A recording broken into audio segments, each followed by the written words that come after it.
My husband looked me in the eyes and said the baby inside me wasn't his. I agreed to the DNA test because I knew the truth. What I didn't know was that the truth would expose a child he'd hidden for years and a marriage built on quiet lies. When the results came back, they didn't just prove me faithful, they rewrote my entire life. Before I begin, if you've ever lived through betrayal like this, please like, leave a comment, and subscribe to Voice of Legends. I used to believe that love sounded like routine, like the hum of the refrigerator at night, the familiar weight of a body turning beside you in bed, the small, unspoken agreements that make a house feel like a home. Love, I thought, was quiet. It didn't shout or accuse. It didn't demand proof. So when my husband finally said the words out loud, they landed like glass breaking in a room I had just cleaned. He said them slowly, carefully, as if choosing politeness over kindness. He said, "I don't think the baby is mine." I remember the smell of coffee turning sour in my nose. I remember how the sunlight on the kitchen counter suddenly felt too bright, too exposed. I remember how my hands went still on my stomach, as if my body needed to protect something not just from him, but from the air itself. We had been married 8 years by then. 8 years of shared bills, shared dinners, shared holidays with families who smiled too hard. 8 years of a marriage that had survived boredom, arguments about money, and the long, quiet distance that can creep in when two people stop asking each other how they really are. The pregnancy wasn't planned, but it wasn't unwanted, at least not by me. I was 36, tired in the way women get tired when they've been strong for too long, and quietly hopeful that this child would knit us closer. He had reacted with a kind of stunned silence when I told him, a smile that arrived late and didn't reach his eyes. I told myself he just needed time. Men often do. I made excuses, because that's what love teaches you to do when doubt whispers. You hush it. You say later. You say patience. The accusations didn't come all at once. They came like drizzle. Questions that sounded reasonable if you didn't listen too closely. Comments about timing, about work trips, about how stress changes people. I answered everything calmly because I had nothing to hide. But calm answers didn't soothe him. They seemed to irritate him, as if my certainty offended his suspicion. One night after dinner had gone cold and the television murmured to no one, he leaned back in his chair and said he wanted a DNA test. I didn't cry then. I didn't yell. I nodded, not because I owed him proof, but because I knew the truth would speak for me, and because somewhere deep down a small, aching voice asked a question I was afraid to finish. Why now? Why this sudden certainty that I had betrayed him? Why did it feel like he was reaching for something, anything that would give him permission to pull away? The weeks waiting for the test were heavier than the pregnancy itself. Every kick felt like a promise I was afraid to make. He became distant in a way that felt practiced, not angry, organized. He slept on the edge of the bed. He answered calls in the garage.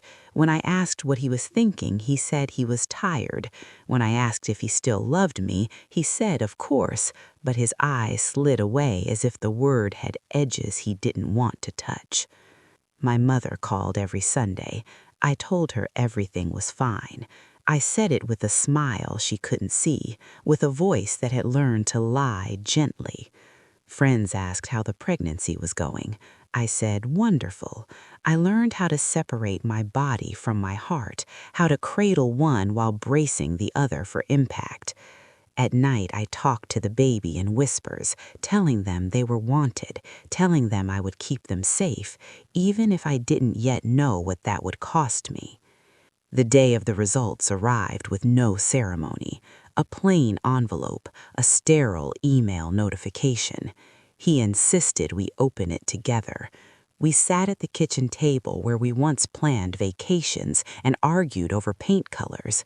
My hands shook, but not with fear, with anger, with the quiet fury of a woman who knows she is being tested not for truth, but for control.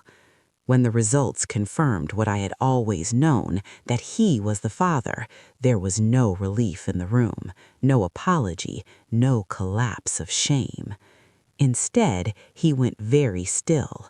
He stared at the paper longer than necessary, as if waiting for it to change its mind. His jaw tightened, his eyes didn't soften, and in that moment I understood something that felt colder than betrayal.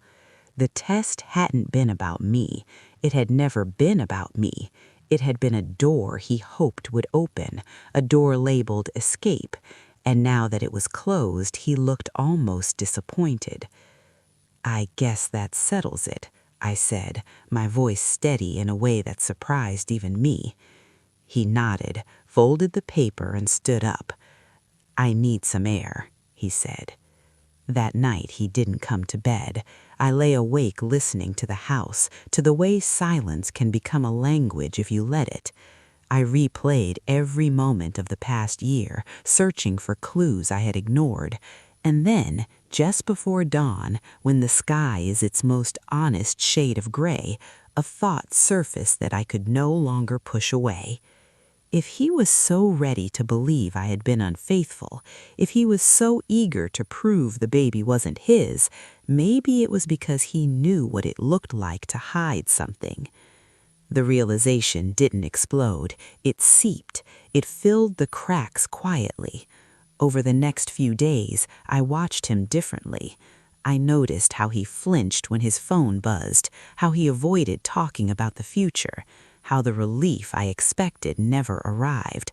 The test had cleared my name, but it had stripped his mask, and beneath it I sensed a secret that had been waiting for the right moment to surface.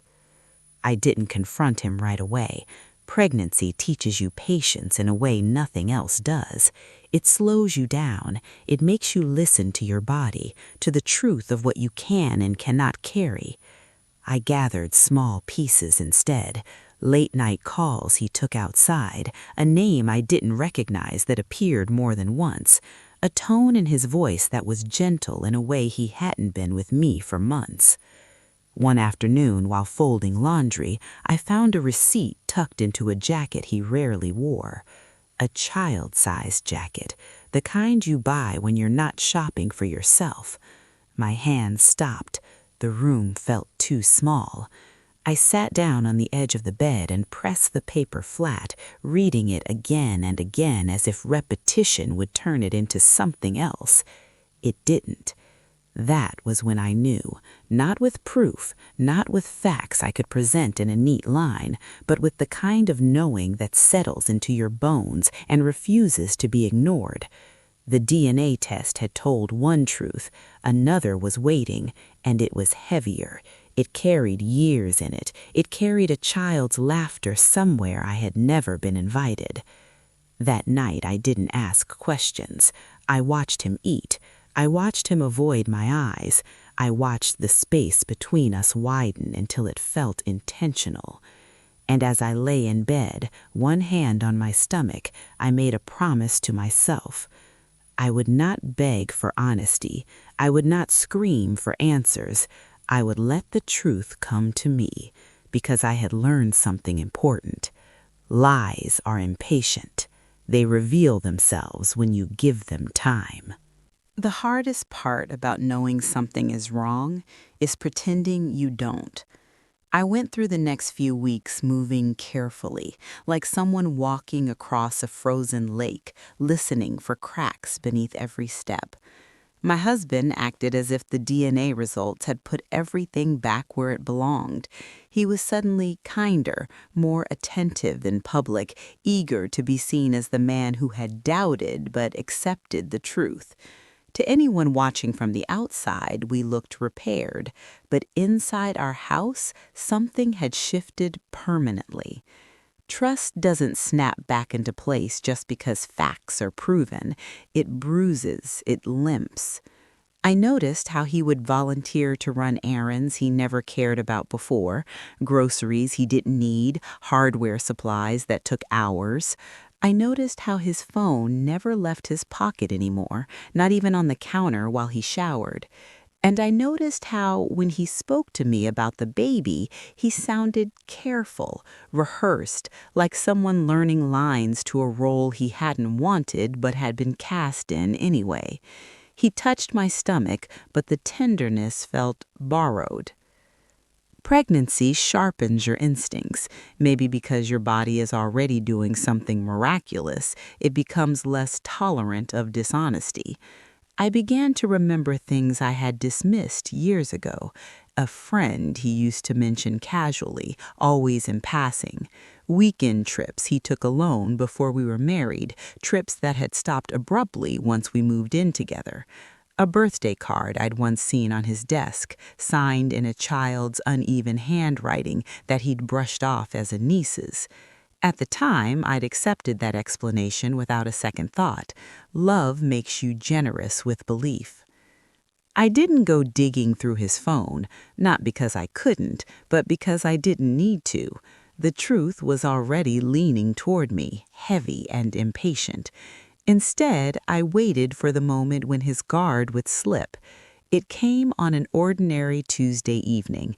He was in the shower, the sound of running water filling the bathroom, when his phone lit up on the dresser. A message preview appeared. 3 words: "She misses you." My heart didn't race, it sank. There's a difference. Racing feels like fear. Sinking feels like recognition. I didn't open the message. I didn't need to. I set the phone back where it was and sat on the bed, listening to the water stop, to the familiar sounds of our shared life continuing as if nothing had changed. When he came out, towel around his waist, he smiled at me with that careful kindness I had come to resent. He asked if I was okay. I said yes, and for the first time in weeks, the lie was mine. That night, I decided I would ask him one question, just one, not an accusation, not a trap, a door. The next morning, over breakfast, while the house was quiet and the light was soft, I said, "Is there anything else you need to tell me?" He froze, just for a second, but I saw it. His eyes flicked to the window, to the clock, anywhere but my face. "What do you mean?" he asked.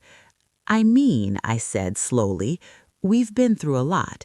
Accusations, tests. I don't want secrets between us anymore." He studied me, and for a moment I thought he might tell the truth. His shoulders slumped slightly, as if something heavy was pressing down on them.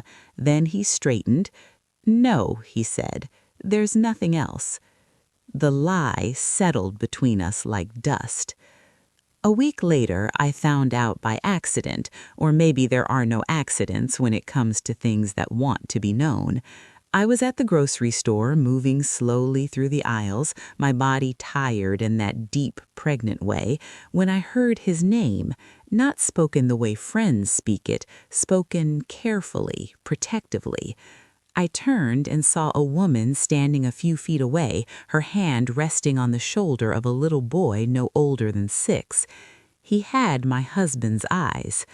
The recognition was immediate and violent. It knocked the breath from my lungs.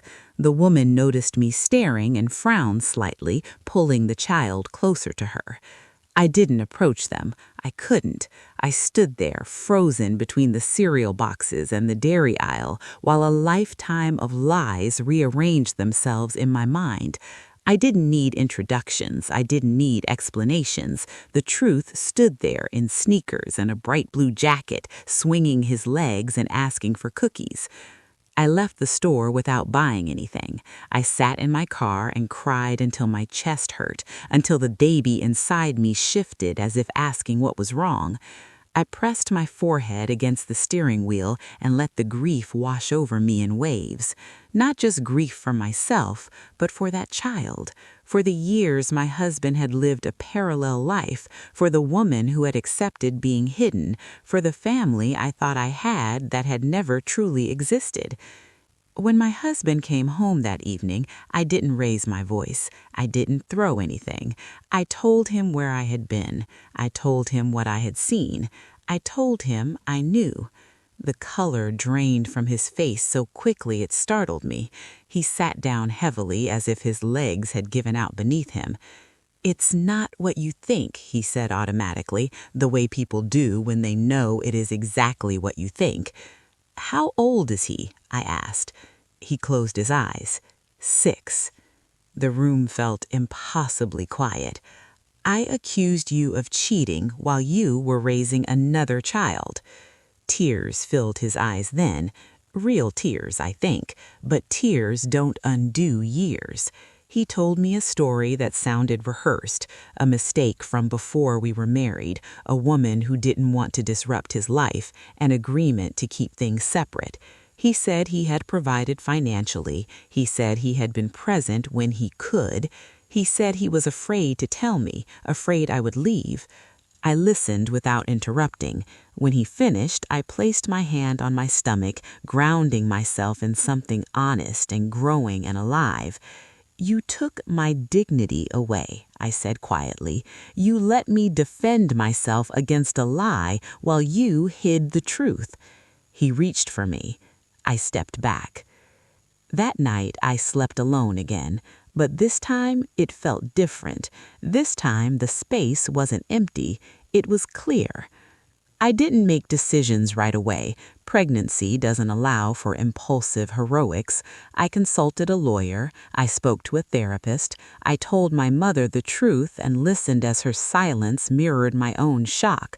I thought about the baby I was carrying, about the example I wanted to set, about what forgiveness really means and what it costs. Forgiveness, I learned, is not reconciliation. It's a boundary you draw around your own heart. My husband begged. He promised transparency. He promised change. He promised to do better. But promises made after exposure sound different. They echo. In the end, I chose separation, not out of anger, but out of clarity. I told him I would not raise my child in a house where trust had been so thoroughly broken. I told him I hoped he would be a better father to all his children. I told him the truth would eventually demand honesty from him, whether he was ready or not. The DNA test had proven my faithfulness, but it had also done something else. It had forced the truth into the light, and as painful as that light was, it showed me something I needed to see. I was not wrong. I was not unworthy. I was not the problem. Sometimes the truth arrives disguised as an accusation, and sometimes agreeing to prove yourself is the very thing that frees you. Leaving didn't happen all at once. It never does when your life has been braided tightly with someone else's for years. It happened in small, deliberate movements.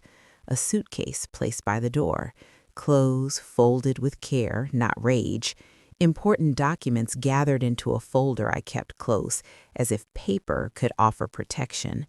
My husband watched me pack with red eyes and trembling hands, asking questions he already knew the answers to. Where would I go? How long would I be gone? Could we try counseling again? Each question felt like a thread he was trying to pull to keep the fabric from unraveling completely. I stayed with my sister at first. Her spare room smelled like lavender and old books, and for the first time in months, I slept through the night, not because the pain had gone, but because my body sensed safety. I woke to the sound of her making coffee, to the normalcy of someone asking if I wanted toast. Grief can coexist with relief. That surprised me. I had expected leaving to feel like jumping off a cliff. Instead, it felt like stepping out of a storm. The days that followed were filled with appointments, doctors, lawyers, counselors. I learned how to explain my situation in neat, clinical sentences, how to say, "My husband has another child," without my voice breaking. Each time I said it, it became a little more real and a little less devastating. My therapist told me something that stuck with me. She said betrayal often hurts most, not because of what was done, but because of the reality it forces us to accept. We grieve the life we believed we had. My husband called constantly. Sometimes he cried, sometimes he got angry, sometimes he spoke as if we were discussing a temporary disagreement rather than a fundamental fracture. He told me he was going to tell his family everything. He told me he wanted us to attend counseling together. He told me he loved me. I believed that he loved me in the way he knew how, but love without honesty is not a shelter, it's a performance. I set boundaries, clear ones. We would communicate only about the baby, only through text or email. No late-night calls, no emotional bargaining. He struggled with that at first. People who are used to hiding don't like limits. But over time, he adjusted, or maybe he realized that the woman who had once bent herself to preserve peace was no longer available. As my due date approached, I found myself thinking about the other child more often than I expected, not with jealousy, but with a strange tenderness. He hadn't asked to be born into secrecy. He hadn't chosen to be a reason for pain. He was innocent in all of this. That understanding softened something in me. It didn't excuse my husband's choices, but it freed me from the poison of resentment. I hoped, quietly, that his son would one day grow up knowing he deserved honesty, that he would never be asked to exist in the shadows. My labor began on a quiet morning, earlier than expected. My sister drove me to the hospital, her hand steady on the wheel, her voice calm. I didn't call my husband right away, not out of spite, but because I needed space to bring my child into the world without complications of emotion. When the pain intensified and the room filled with nurses and soft urgency, I focused on breathing, on the rhythm of my body doing what it was meant to do. And when my baby was finally placed in my arms, red-faced and crying and perfect, something inside me healed in a way I hadn't known was possible. I did call him then. He arrived quietly, respectfully, standing near the door as if unsure of his place. I watched him look at our child, saw something like awe and regret pass over his face. In that moment, I felt no triumph, only clarity. This child would know love. This child would know truth, even if it meant building a new life from broken pieces. The months after the birth were not easy. Single motherhood, even with support, is exhausting. There were nights I cried from sheer fatigue, mornings when the weight of responsibility pressed down hard. But there was also joy, a deep, grounding joy that came from knowing every decision I made was rooted in integrity. I wasn't managing appearances anymore. I wasn't protecting someone else's lies. My husband and I worked out a custody arrangement. It was tense at first, marked by awkward exchanges and careful politeness. Over time, it became more functional. We spoke about schedules, doctor's visits, milestones.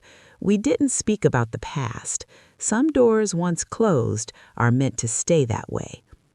One afternoon, months later, I received an unexpected message.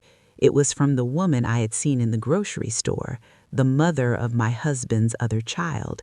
She wrote cautiously, respectfully. She said she knew who I was. She said she was sorry. She said she had never wanted to hurt me, that she believed his assurances that his marriage was unhappy and near its end.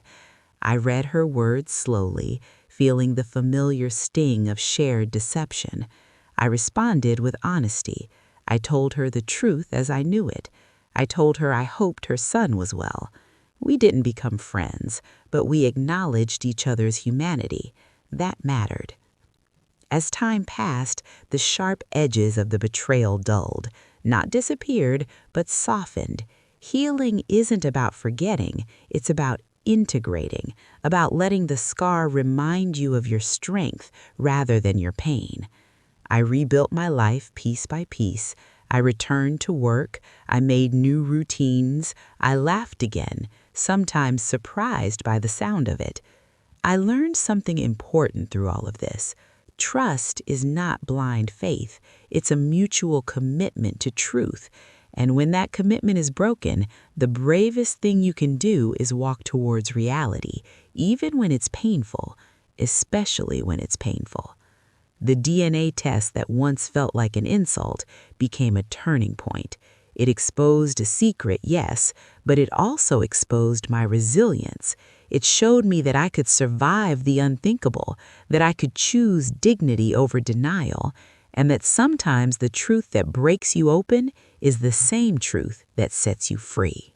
Life didn't suddenly become peaceful just because the truth was out in the open. Healing isn't a straight line, and it doesn't arrive with music or closure speeches. It arrives in quiet moments and small decisions, in the way you choose to respond when old wounds are pressed. After the initial months, when everything felt new and raw and painfully honest, the real work began. The work of coexisting with someone who had once been my partner, now bound to me only through our child. Our communication became practical, stripped of emotion. Pickup times, doctor appointments, feeding schedules. There was a strange comfort in that simplicity. It meant I didn't have to carry his feelings anymore. I had carried them for years without realizing it, adjusting my own reactions to make space for his moods, his silences, his unspoken needs. Letting that go felt like setting down a heavy bag I hadn't known I was holding. Still, there were days when the anger resurfaced without warning. A casual comment from a stranger about marriage, a television show with a happy family scene.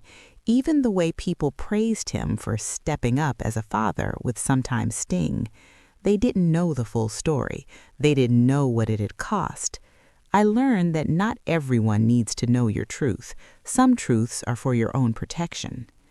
My son grew quickly. His smile came easily, bright and unguarded. Watching him learn the world reminded me that children respond to presence, not perfection. I focused on building a home that felt safe and predictable. Mornings filled with routine, evenings with soft music and quiet play. I wanted him to grow up knowing stability, not secrecy. One evening, my husband arrived to pick him up and lingered longer than usual. He looked tired, older somehow. He asked how I was doing. I answered honestly, but briefly. Then he hesitated as if weighing something. "My son asked about you today," he said. "The other one. He wanted to know who you were." The words settled between us. I felt the familiar ache, but also a surprising calm. "What did you tell him?" I asked. He looked down. "I told him you're his brother's mother and that you're kind." It wasn't an apology, but it was an acknowledgement. I nodded. That was enough. Later that night, after my son was asleep, I thought about what it means to be connected to people through circumstances you didn't choose. Families are rarely as simple as we imagine them to be. They're shaped by choices, mistakes, and the courage to face consequences. I hoped both of his children would grow up knowing that truth doesn't have to be feared. As the years passed, I found myself opening up to the possibility of happiness again. Not the kind I had before, built on assumptions, but a quieter, sturdier kind. I went on a few dates. Nothing serious at first. I learned what it felt like to be listened to without suspicion, to speak without calculating the impact of my words. It was freeing and strange, like learning a new language in adulthood. There were moments when I questioned my decisions, nights when loneliness pressed in, when the simplicity of staying married tempted me. But those moments always passed. They were echoes, not truths. The reality of my life now, with its honesty and self-respect, outweighed the comfort of familiar pain. One afternoon, years later, I was asked to speak at a small support group for women navigating betrayal and separation. I almost declined. My story still felt tender, personal, but something told me to go. As I spoke, I saw heads nodding, eyes filling with tears, women recognizing themselves in my words, and I realized then that my experience, painful as it was, had value beyond my own life. It could offer someone else a sense of direction, a reminder that they were not alone. After the talk, a young woman approached me. She was pregnant, scared, her voice shaking. She told me her partner had accused her of cheating, had demanded proof. She didn't know what to do. I took her hands and looked at her, really looked at her.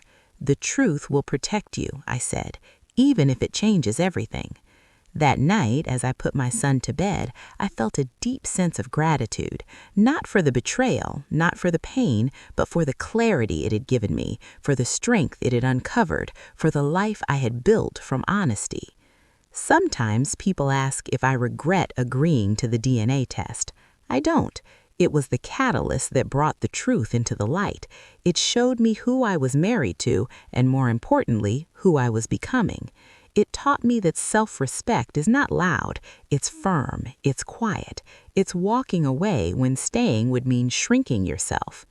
I don't hate my husband. I don't carry bitterness for the woman who shared his secret life. I carry responsibility for my own happiness and the child I am raising. That is enough. That is everything. If there's one thing I've learned, it's this. When someone doubts your truth, don't rush to prove yourself for their comfort. Stand steady. Let the truth unfold. It always does. And when it does, let it guide you, even if it leads you somewhere you never planned to go. By the time my son turned 3, life had settled into a rhythm that felt both unfamiliar and strangely right.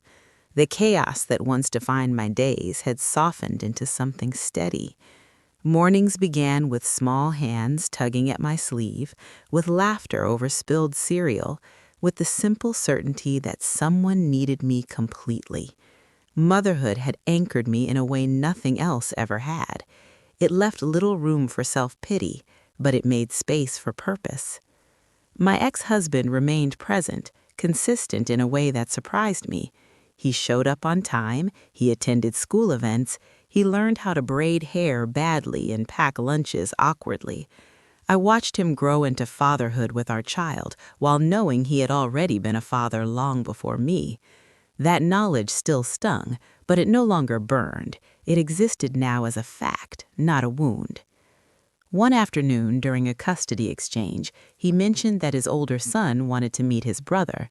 The suggestion caught me off guard. I had known this moment would come eventually, but knowing something and being ready for it are two different things. I told him I needed time to think.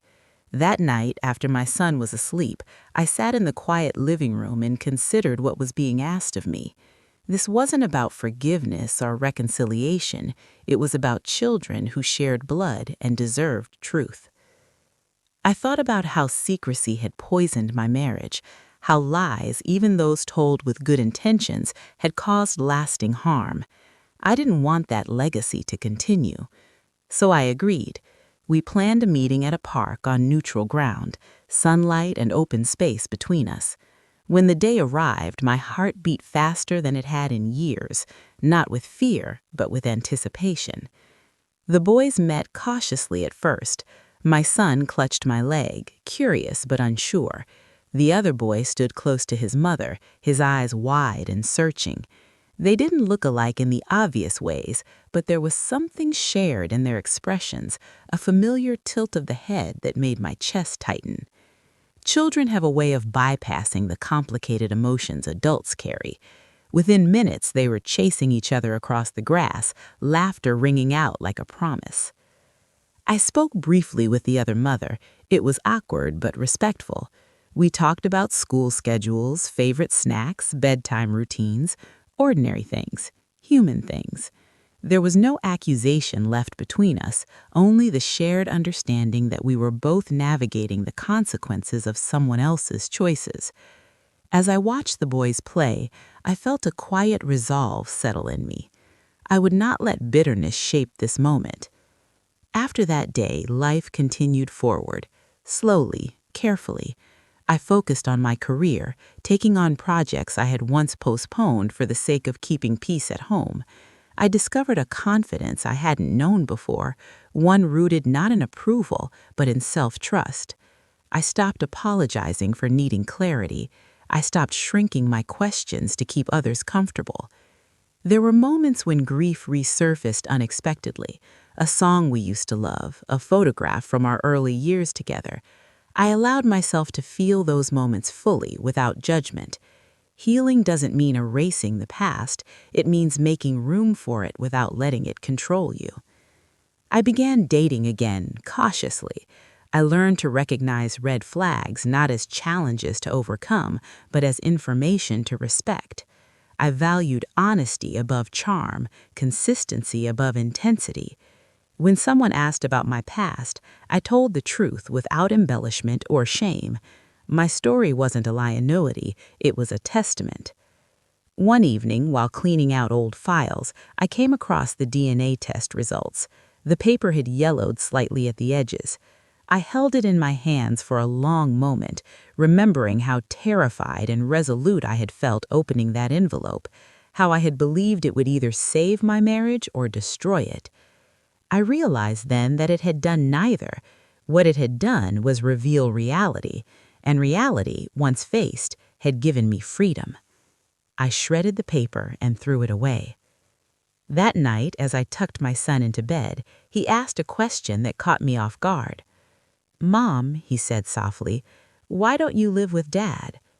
I sat on the edge of the bed and chose my words carefully. "Because sometimes," I said, "grown-ups make mistakes, and the kindest thing they can do is live separately so they can be better parents." He nodded, satisfied. Children don't need all the details. They need safety. They need truth in doses they can carry. As I turned off the light and closed the door, I felt a deep sense of peace. My life wasn't the one I had planned, but it was honest. It was grounded. It was mine. And that, I had learned, was more valuable than any illusion of perfection. As the years continued to unfold, I began to notice something unexpected. The story that had once defined me started to loosen its grip. It didn't disappear, but it stopped being the first thing I thought of in the morning and the last thing that echoed in my mind at night. Life has a way of insisting on your attention when you let it. New responsibilities replaced old fears. New joys crowded out the shadows. My son grew into a thoughtful, observant child. He asked questions that revealed how closely he watched the world around him. He noticed tone, pauses, the things people didn't say. Sometimes I saw my own sensitivity reflected in him, and it made me mindful of how I spoke about the past. I didn't want him to inherit my pain, only my strength. My relationship with his ex-husband became something resembling mutual respect. Not friendship, not warmth, but cooperation grounded in shared responsibility. We learned how to attend school events without tension, how to sit a few seats apart and focus on the child between us rather than the distance between ourselves. It wasn't easy, but it was necessary. There was one afternoon, though, that reminded me how deeply the past can reach, even when you think you've made peace with it. My ex-husband asked if we could talk. His voice sounded different, hesitant. He came over while my son was at a play date, and we sat at the kitchen table that now belonged only to me. The familiarity of the setting felt strange. He told me his older son had been asking difficult questions about why his parents weren't together, about why his brother lived in a different house, about why some truths had been hidden for so long. He said he was struggling to answer honestly without exposing his own failures. As he spoke, I listened quietly, noticing how the weight of secrecy had finally begun to press on him. "I don't expect forgiveness," he said, "but I want to do better." I considered his words carefully.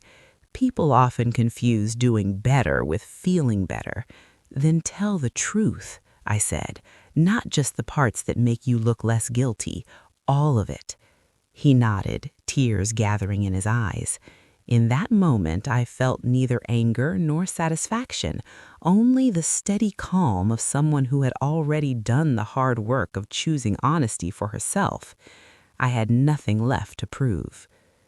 After he left, I sat alone for a long time, reflecting on how far I had come. There had been a time when I would have twisted myself into knots, trying to help him fix what he had broken. Now I understood that accountability is a solo journey.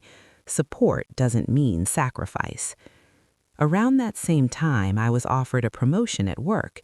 It required more responsibility, more visibility, more confidence than I might have once believed I possessed. I accepted without hesitation. Standing in that new role, I felt the echo of the woman I had been before betrayal, but stronger, clearer. She hadn't been lost, she had been waiting. Dating became easier too. I learned how to enjoy companionship without rushing toward permanence. I learned how to trust my instincts again, how to listen when something felt off, and how to lean in when something felt right. There was one man in particular who stood out. He was patient, consistent, curious in a way that felt genuine, not invasive. He didn't flinch when I spoke about my past. He respected it. We took things slowly. We talked openly about expectations, boundaries, fears. It was a different kind of intimacy than I had known before, one built on transparency rather than assumption. Watching my son interact with him, seeing how naturally kindness flowed between them, filled me with cautious hope, not because I needed a partner, but because I allowed myself to want one. One evening, as I prepared dinner, my son sat at the table drawing. He looked up and said, "Mom, you're happy now." It wasn't a question, it was an observation.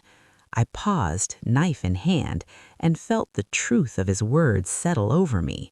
I was happy, not in a loud, celebratory way, but in a grounded, steady way that didn't require constant reassurance. "Yes," I said, "I am." That night, after he was asleep, I reflected on how happiness had once seemed like something fragile, something that could be taken away by another person's choices. Now I understood it differently. Happiness is something you build, brick by brick, choice by choice, truth by truth. The DNA test that had once threatened to unravel my life had become a quiet symbol of my turning point. It reminded me that sometimes the moment meant to shame you is the one that liberates you, that sometimes agreeing to face the worst possibility is what leads you to the best outcome. I no longer measured my worth by someone else's trust or doubt. I measured it by my integrity, my resilience, and the example I set for my child. And that, I realized, is the greatest legacy I could leave behind. There's a quiet moment that arrives after survival, after the dust has settled and the urgency has faded. It's the moment when you realize you're no longer bracing for impact. You're standing, breathing, living. That moment crept up on me slowly, almost shyly in the years that followed. I didn't announce it. I didn't celebrate it. I simply noticed one day that I was no longer afraid of my own life. My son started school, and with it came a new rhythm. Lunchboxes and permission slips, scraped knees and proud smiles. I watched him navigate friendships with an openness that made my chest ache in the best way. He was kind, observant. He asked thoughtful questions and accepted answers without suspicion. I realized then how deeply children absorb the emotional climate they're raised in. He had grown up in truth, not tension. That mattered. My ex-husband and I had settled into a pattern that worked, not because it was easy, but because it was honest. There were no more performances, no pretending we were something we weren't. When we spoke, it was direct. When we disagreed, it was respectful. I no longer felt the need to manage his emotions or soften reality for his comfort. That responsibility had never been mine to begin with. One afternoon, during a school event, I watched him interact with both of his sons. He looked different than he used to, more present, more grounded. I didn't feel pride or resentment. I felt something quieter: acceptance. People don't always change because they want to. Sometimes they change because the truth leaves them no other choice. And sometimes that has to be enough. My own life continued to expand in ways I hadn't anticipated. I built friendships that were rooted in mutual honesty rather than convenience. I learned how to ask for help without apologizing. I learned how to rest without guilt. These things might sound small, but they were revolutionary for someone who had spent years accommodating silence. The man I had been seeing became a steady presence in my life. He never rushed me, never demanded reassurance. When I pulled back, he gave me space. When I leaned in, he met me there. One evening, sitting on the porch while my son slept inside, he asked me what had changed me the most. I thought about it carefully. I stopped explaining myself, I said finally, to people who were committed to misunderstanding me. He nodded, as if he understood exactly what I meant. There was a day years after the DNA test when I found myself cleaning out an old box of memories, photos, cards, small objects that had once carried so much emotional weight. I came across a picture of my ex-husband and I from early in our marriage. We looked happy, or at least hopeful. I studied the image for a long time, not with longing, but with compassion, for the woman I had been, for the man he had been, for the life that could not survive the truth. I didn't feel regret. Regret implies a mistake. I had made choices with the information I had at the time. What I felt instead was gratitude. Gratitude that I had listened when something felt wrong. Gratitude that I had agreed to face the truth, even when it terrified me. Gratitude that I had chosen myself. One evening, my son asked about the DNA test. He had overheard a fragment of a conversation and wanted to know what it meant. I explained it simply, without blame. I told him it was a test that helps people understand where they come from. He thought about that for a moment, then asked, "Did it help you?" I said yes, it did. He smiled, satisfied, and went back to his toys. Children have an incredible ability to accept truth when it's given without fear. I realized then that honesty doesn't burden them, silence does. As time went on, I became more comfortable sharing my story with others who needed it, not as a warning, but as a reminder that doubt doesn't always come from nowhere, that accusations often reflect the accuser's own secrets, that you are allowed to ask for truth and you are allowed to leave when it's denied. I no longer saw my past as something that had happened to me. I saw it as something I had walked through. There's a difference. One strips you of power, the other returns it. Looking back, I understand now that the DNA test was never about biology. It was about trust. And when trust failed, it revealed the truth that had been waiting beneath the surface all along. That truth hurt, but it also healed. It forced honesty into a space where silence had ruled. It ended a lie so a life could begin. If there's one thing I would tell anyone listening to this, it's this. When someone questions your integrity without cause, listen carefully, not just to their words, but to the fear behind them. Sometimes their doubt is a mirror, and sometimes the bravest thing you can do is hold that mirror steady and walk away once you see what's reflected there. By the time my son turned 8, I realized something had quietly changed inside me. I no longer introduced my life to myself through the lens of what I had lost. I didn't wake up measuring my days against an old version of happiness. Instead, I moved forward with a sense of ownership I had never known before. My life was no longer a reaction, it was a choice. Parenthood had matured me in ways nothing else could. I had learned how to explain difficult truths in gentle ways, how to sit with uncomfortable questions without rushing to resolve them. My son was thoughtful, empathetic, and deeply observant. Sometimes he would surprise me with his insight, asking questions that hinted at an emotional awareness far beyond his years. I made it a point to answer honestly, without burdening him with details he didn't need to carry. There came a time when he began asking more directly about family, about why some families look different, about why his friends had parents who lived together while his didn't. I never spoke badly about his father. I spoke clearly. I told him that families are built in many ways, and that what matters most is love, respect, and truth. He accepted that easily. Children often do when they aren't taught fear. The relationship between the two brothers continued to grow slowly. They saw each other during shared events and occasional visits.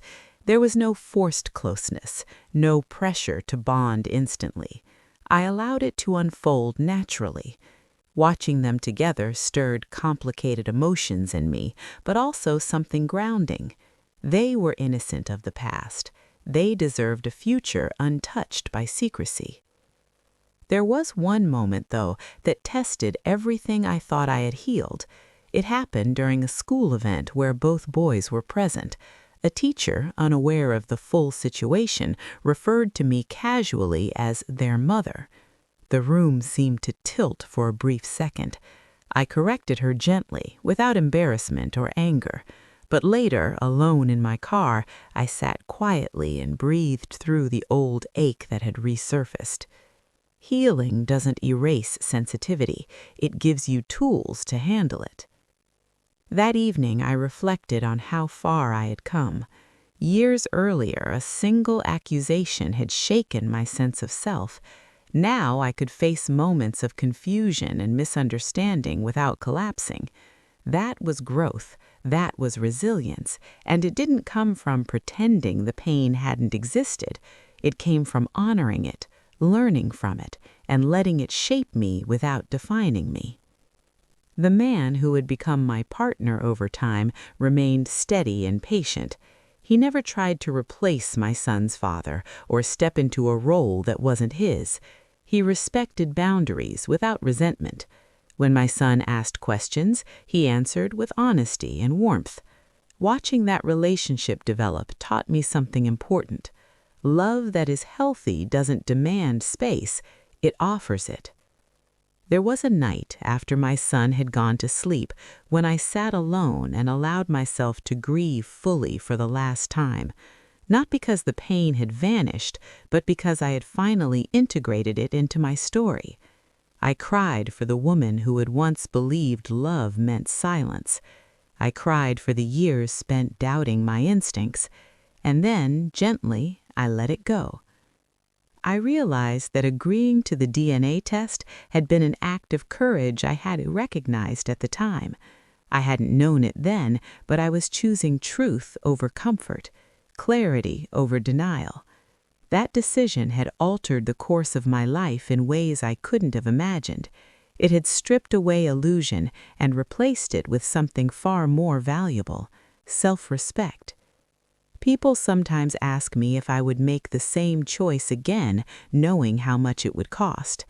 My answer is always the same: yes, because living in truth, even when it's painful, is always better than living in a lie that slowly erodes you. My son is growing up in a home where questions are welcome, where emotions are acknowledged, where love doesn't require pretending. That is my greatest accomplishment. Not survival, not recovery, but the creation of something honest and safe. If I could speak to the woman I was on the day my husband accused me, I would tell her this: you are not being tested because you are weak. You are being tested because the truth is ready to come out. Trust yourself, hold steady, and know that whatever you lose by choosing honesty was never truly yours to keep. The DNA test didn't just expose a secret child, it exposed a lie I had been living inside.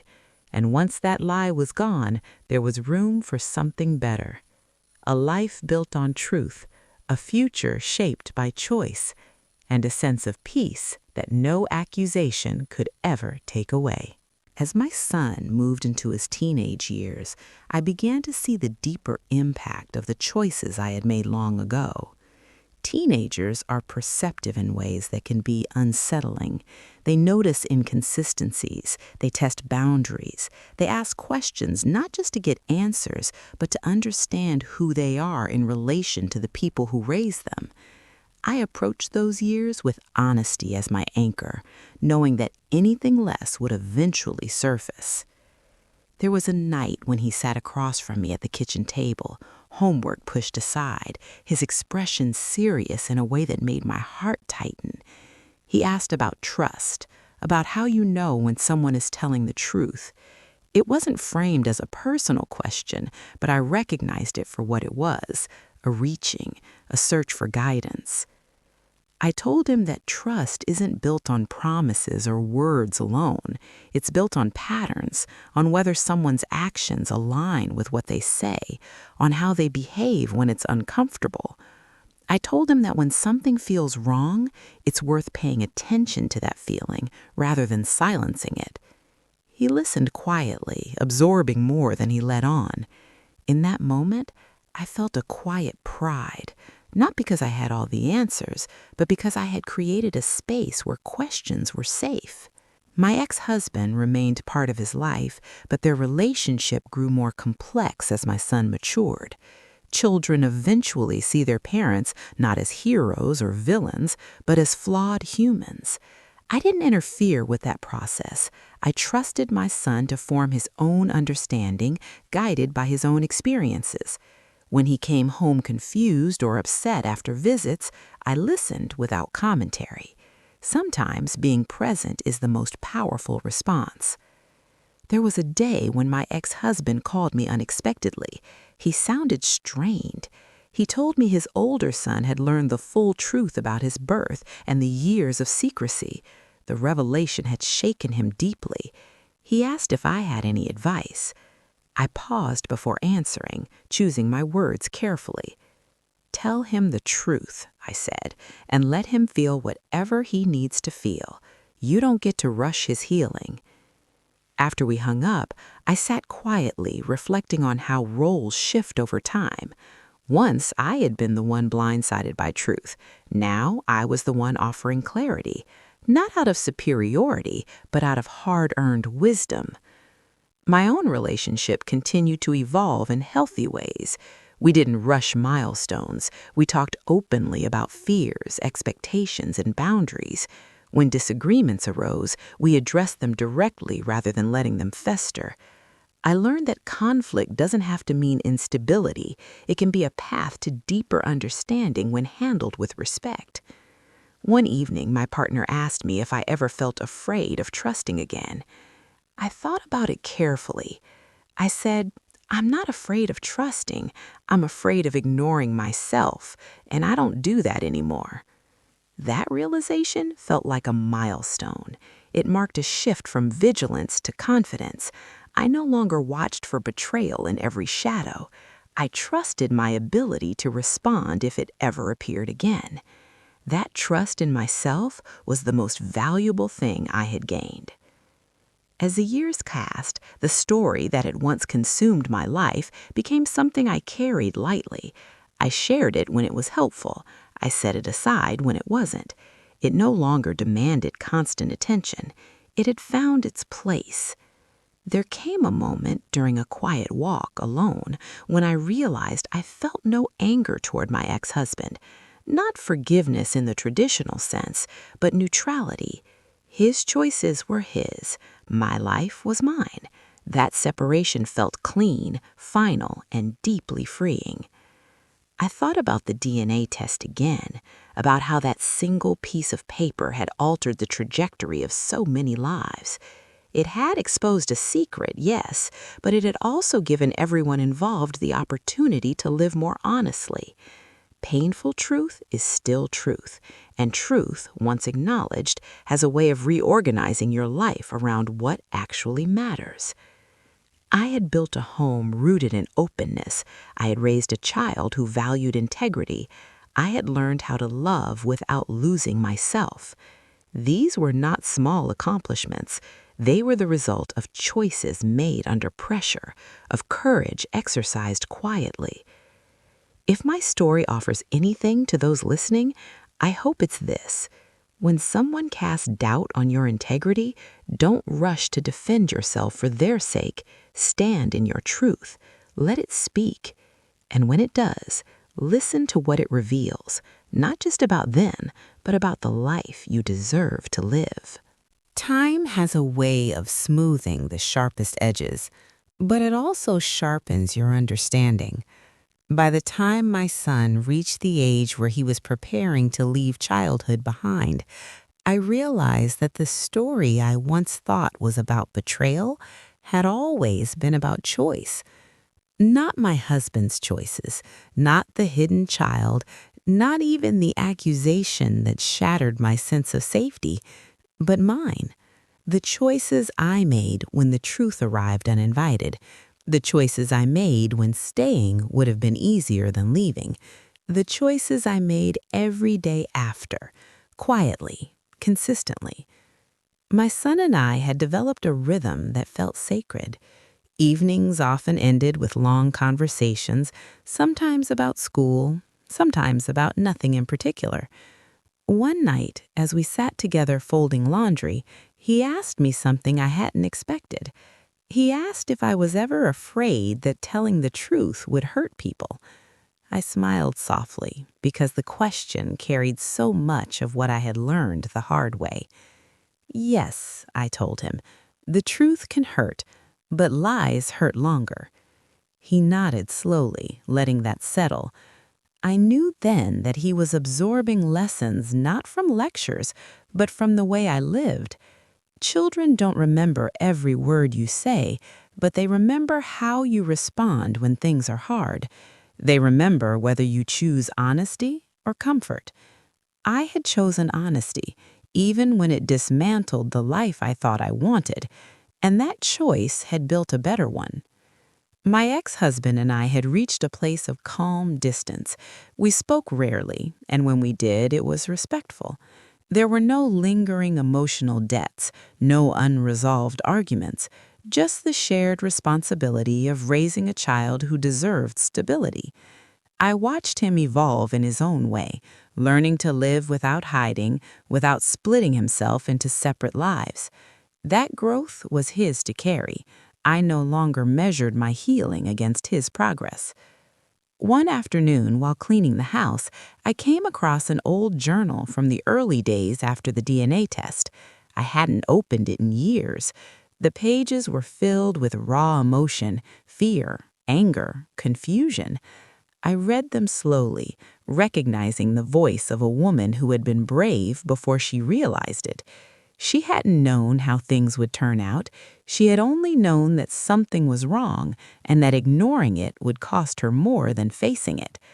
I closed the journal and placed it back in the box, not because I wanted to forget, but because I no longer needed to revisit that pain to validate my strength. I had moved beyond survival. I was living. There was a moment, not dramatic or ceremonial, when I realized I had fully let go of the past. It happened while watching my son laugh with friends, his face open and unguarded. I felt a wave of gratitude so deep it brought tears to my eyes. Gratitude not just for where we were, but for how we got there, for the courage to choose truth, for the resilience to rebuild, for the clarity that came when I stopped doubting myself. People often talk about closure as if it's something someone else gives you, an apology, an admission, an explanation. But closure is an internal decision.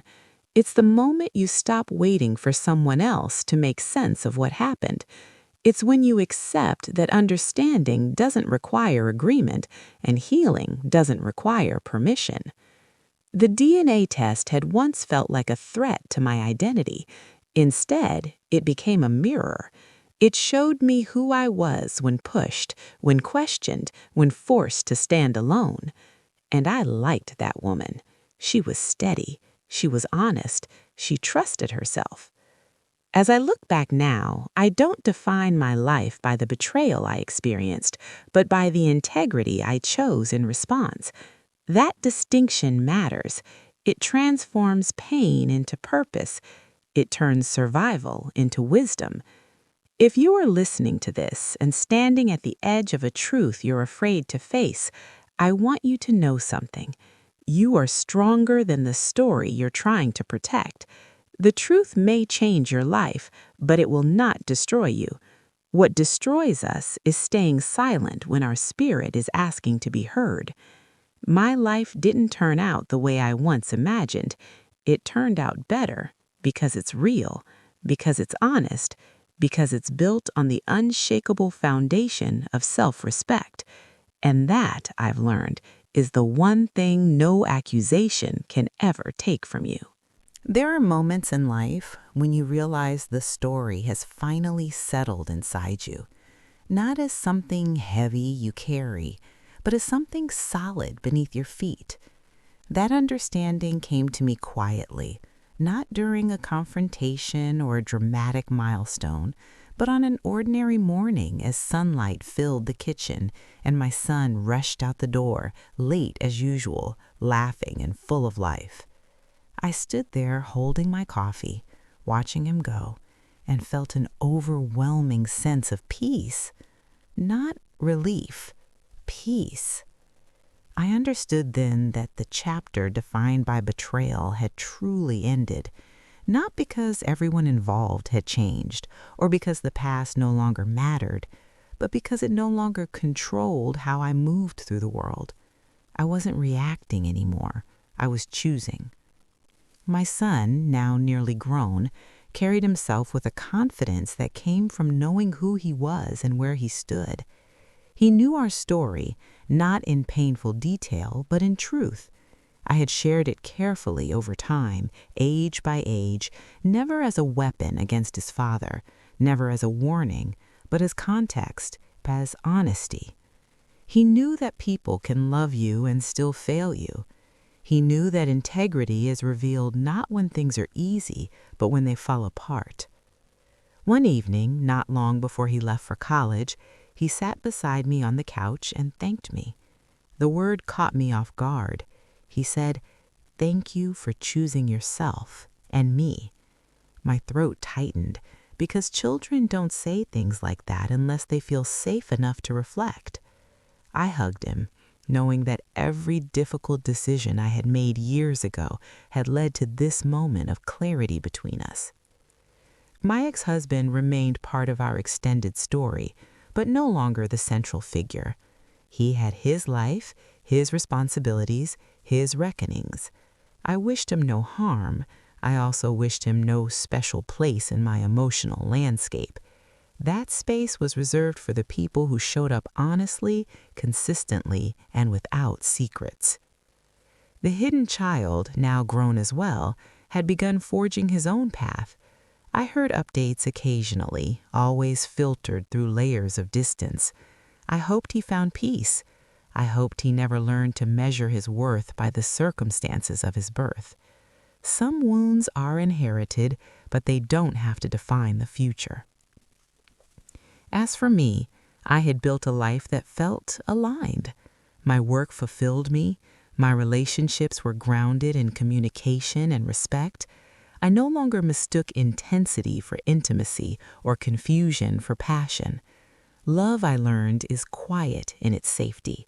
It doesn't accuse, it doesn't test, it doesn't demand proof of loyalty while hiding its own truths. Looking back, the accusation that our baby wasn't his had been the beginning of everything, not the end.